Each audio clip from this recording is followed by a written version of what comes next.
son deuxième ouvrage intitulé La Bible selon l'interprétation kimbangiste. Paru aux éditions Alliance Congo, 237 pages a été présenté et dédicacé le 21 janvier dernier à la maison russe. Les précisions avec Marina Lutango. Avec 12 chapitres, le livre La Bible selon l'interprétation kimbangiste ne s'écarte pas de la Bible. L'auteur cerne plutôt, non pas comme un philosophe, mais tel un érudit, des sujets qui continuent de faire couler beaucoup d'encre et de salive, à l'instar de Dieu et ses attributs, ainsi que le péché originel. Faisons l'homme à notre image et sur notre ressemblance. Ailleurs, on entend que à l'image, là veut dire qu'il faut être comme Dieu. Si ce n'en était que le cas, on n'allait pas ajouter la question selon la ressemblance. L'interprétation sur le péché originel. Ailleurs, on entend parler des relations sexuelles. Relations sexuelles. Mais les kimbangis disent que c'est l'initiation à la science maléfique qui est la sorcellerie. Boniface Okuo revient sur les raisons qui lui ont poussé à rédiger cet ouvrage. La rédaction de cet ouvrage, avec un titre très flatteur, selon certaines analyses, n'a pour seul objectif que la justification de la foi kimbangiste. Une fois qualifiée erronément d'hérésie par ceux qui, animés d'une surdose de triomphalisme, pensent que les kimbangistes ne lisent pas la Bible. L'assistance qui a eu droit à un échange avec l'auteur n'a pas manqué de saluer l'œuvre de l'écrivain. C'est un message très profond et il serait souhaitable que les gens puissent s'en intéresser parce que ça crée un comportement nouveau. Le clou de cette cérémonie a été la dédicace du livre. Voilà, il est là, notre deuxième invité, Boniface Okuo, écrivain et musicologue congolais. Bonjour, monsieur Boniface. Bonjour, madame. Vous dites que vous avez écrit ce livre pour justifier la foi kimbangiste. Pouvez-vous nous en dire davantage? Merci beaucoup, madame, de me donner cette occasion. Effectivement, qu'est-ce que j'appelle justifier la foi kimbangiste? Je crois que tout le monde ici au Congo, à travers le monde, est témoin, en tout cas, de la mauvaise considération de l'église kimbangiste par rapport à ses révélations.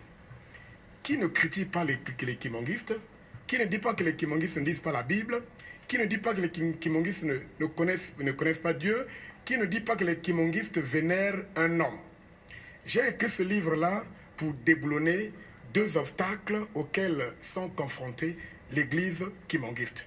Le premier obstacle, c'est celui qui est érigé par nos frères chrétiens qui diabolisent d'abord Simon Kimbangu, qui ne considère pas, et puis qui pensent que les kimbangistes, en tout cas, ne savent rien de la Bible. Je voudrais donc leur répondre pour dire que l'interprétation kimbangiste de la Bible est une réponse, parce que si vous lisez ce livre, vous allez trouver à justifier, vous pouvez justifier facilement toutes les révélations kimbangistes. Il faut savoir que quand les gens nous demandent ce qui est écrit dans la Bible, on dit c'est écrit où? Je leur repose la question, il s'agit de quelle Bible? Vous dites c'est écrit dans quelle Bible? Parce que quand vous lisez la Bible seulement en tant que livre qui nous a été apporté, mais vous ne savez pas les contours qui ont amené à sa confection, à sa rédaction et surtout aux nombreuses traductions qui ont falsifié le message de Dieu. Alors en ce moment-là, je vous dirais que si vous n'avez pas lu tous ces contours, si vous n'avez pas répondu aux questions, par exemple, quelle est la nature de ce Dieu qui a révélé ces paroles? À quel moment ces paroles ont été révélées? Qui les a transcrites? Qui les a traduites? Et pendant combien de temps? Si vous n'êtes pas à mesure de répondre à ces questions, alors votre rire contre l'église kimbangiste serait comme un rire sardonique. Je lui dirais ceci, que lorsqu'on parle de la Bible, allez chez les Grecs, ils vont vous dire « biblos », qui signifie des paroles sacrées inscrites sur les papyrus qu'on appelle en Égypte ancien médonitière. Alors, quand vous regardez le parcours qu'a suivi ce livre-là, des traductions en traduction, de transmission, de falsification en falsification, ce qui fait que on a besoin aujourd'hui, puisque nous sommes à l'époque de la restauration, je dis que l'église kimbangiste est venue pour restaurer. Nous sommes à l'époque de la restauration. Restaurer veut dire rétablir, en commençant par l'enseignement. qui a été érigé comme système, un enseignement qui conduit vers la débauche. Alors, ça c'est le premier obstacle. Le deuxième, c'est nos frères afrocentristes qui, rejetant la Bible, le christianisme et tout, pensent que le kimongisme s'est trompé, donc les kimongistes se sont trompés pour leur appartenance à la chrétienté. Alors monsieur Boniface, nous allons essayer de rentrer aussi dans la profondeur de votre livre. Allez-y. Nous avons une question sur le péché. Le péché originel fait partie des sujets que vous avez interprétés. Et selon vous, la cause du péché originel, c'est la sorcellerie et non l'acte sexuel, oui. ni même la pomme comme le pensent certains. Comment expliquez-vous cela? Bien, ça s'explique dans la Bible. Quand vous lisez tout le chapitre, le deuxième chapitre, tous les versets y relatifs, on vous décrit que Dieu avait planté un arbre au milieu du jardin et il avait interdit sa consommation à l'homme. Qu'est-ce que signifie cet arbre-là? Nous avons dit que la pomme signifiait la chair de l'homme. Après avoir créé l'homme, les quelques bribes qui étaient restées, Dieu les a façonnées et les a gardées. Et voilà pourquoi il a dit, vous ne pouvez pas manger cela. Si vous mangez de cette chair-là, vous mangez de cette pomme, vous allez mourir. Alors, manger la pomme signifie manger sa propre chair. Et ça conduit à la mort. Et qu'est-ce qui explique que c'est l'initiation à la sorcellerie? C'est le détail qui est donné. On dit, lorsque vous mangerez ça, puisque le diable, quand il est venu tromper Ève, elle dit, si vous mangez de cet arbre-là, vos yeux vont s'ouvrir et vous deviendrez comme Dieu. Et Dieu le confirme aussi dans Genèse chapitre 3, verset 22, pour dire, voici que l'homme a mangé le fruit interdit et il est devenu comme l'un de nous. Je pose la question, est-ce que lorsqu'on fait des relations sexuelles, les yeux s'ouvrent, c'est-à-dire en termes d'intelligence? Moi, je crois que la science nous a démontré que c'est le contraire.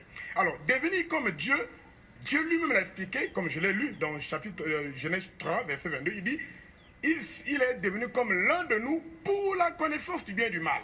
Donc, après avoir consommé cette chair-là, donc, après avoir été initié à la sorcellerie, alors l'homme a pu acquérir une connaissance, mais mal orientée, qu'on appelle connaissance maléfique. Voilà pourquoi je posais la question. Si vous dites que devenir comme l'un de Dieu, ou bien devenir comme Dieu, manger le fruit, devenir comme Dieu, ça veut dire quoi? Si c'était l'adultère, je posais la question. Donc Dieu avait fait l'adultère pour que l'homme puisse devenir comme lui. Est-ce qu'après cette Bible, on s'attend à la rédaction d'une autre Bible? Bien, très bonne question, mesdames. À la rédaction, parce que Kimbang l'avait dit, le 10 septembre 1921, il avait dit, au sujet de cette Bible-là, la Bible que nous lisons, qui a été falsifiée, qui a été interprétée de plusieurs manières. Il a dit que continuez à lire la Bible, vous allez distinguer les actes moraux contenus dans ce livre et le comportement de ceux qui vous l'apportent.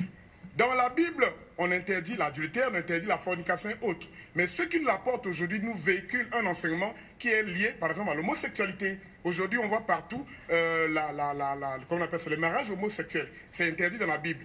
Dans la Bible, il y a Galates 3, verset 28, qui dit qu'en Christ, il n'y a plus de distinction entre les peuples, entre juifs, grecs et autres. Mais madame, laissez-moi terminer pour dire que... Monsieur Boniface, nous avons également d'autres invités à recevoir. Merci, il n'y a pas de souci. Oui, dites-nous où est-ce qu'on peut s'en procurer. Bon, passez à l'église Kimongis au plateau. Il y a le siège de la Ratelki, donc la direction de la Ratelki, Radio-Télévision Kimongis, juste au plateau des 15 ans.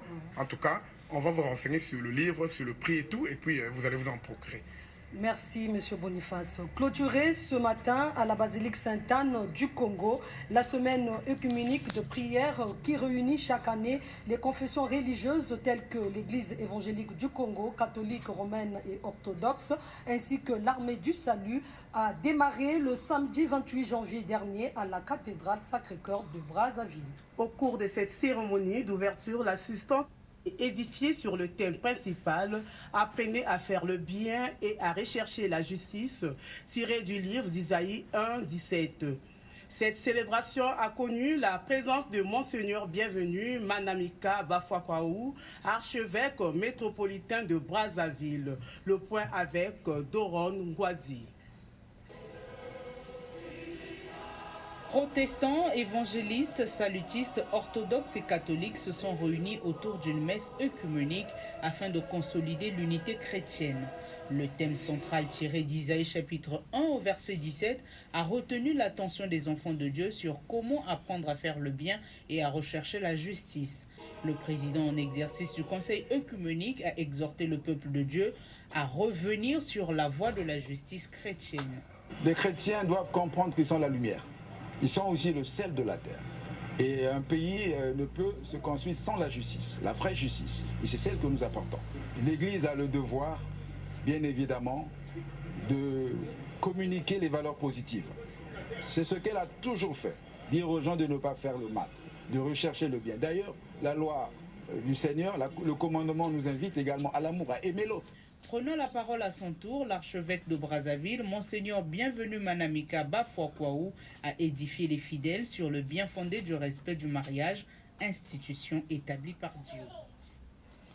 Le troisième invité que nous recevons sur ce plateau, c'est Baudry Karel Machoua, jeune poète en herbe et slameur congolais malvoyant. Bonjour Audrey.